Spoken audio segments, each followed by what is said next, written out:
त्यानंतर बघा आपलं संपूर्ण हळदी कुंकू वगैरे झालेलं आहे, तर हे सुगड आपल्याला एका ब्लाऊज पीसच्या सहाय्याने झाकून ठेवायचे आहेत, कारण किंक्रातीच्या दिवशी आपण हे सुगड पाहायचे नाहीत.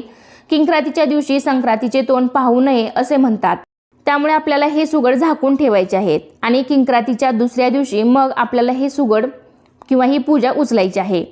त्यामुळे ही तुम्ही पूजा देवघरामध्ये मांडली असेल तर एका साईडला मांडा, जेणेकरून जाता येता कोणाचा त्याला धक्का लागणार नाही. मग किंक्रातीच्या दुसऱ्या दिवशी ही पूजा आपल्याला काढायची आहे. तर ही पूजा काढताना तुम्हाला प्रश्न असाही पडू शकतो की या सुगडाचं, या साहित्यांचं काय करायचं.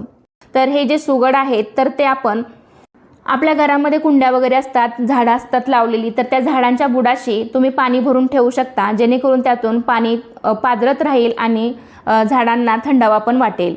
किंवा मग तुम्ही यात हे सुगड स्वच्छ धुवून, गरम पाण्याने स्वच्छ धुवून त्यामध्ये दहीसुद्धा लावू शकता, तर ते सुद्धा खाण्यासाठी आपल्याला खूप चांगलं राहील. किंवा मग तुम्ही शेतामध्ये, रानामध्ये सुद्धा याचा वापर पाणी पिण्यासाठी करू शकता. नसेल तर मग आपल्या गॅलरीमध्ये वगैरे तुम्ही त्यामध्ये पाणी भरून पक्ष्यांसाठी ठेवू शकता. किंवा मग वर्षभर तुम्हाला तुमच्या मुलांच्या प्रोजेक्टसाठी वगैरे सुद्धा हे सुगड लागणार असतील तर त्यासाठी सुद्धा तुम्ही त्याचा वापर करू शकता. लहान मुलांना खेळायला देऊ शकता. तर अशा प्रकारे तुम्ही या सुगडांचा वापर करू शकता.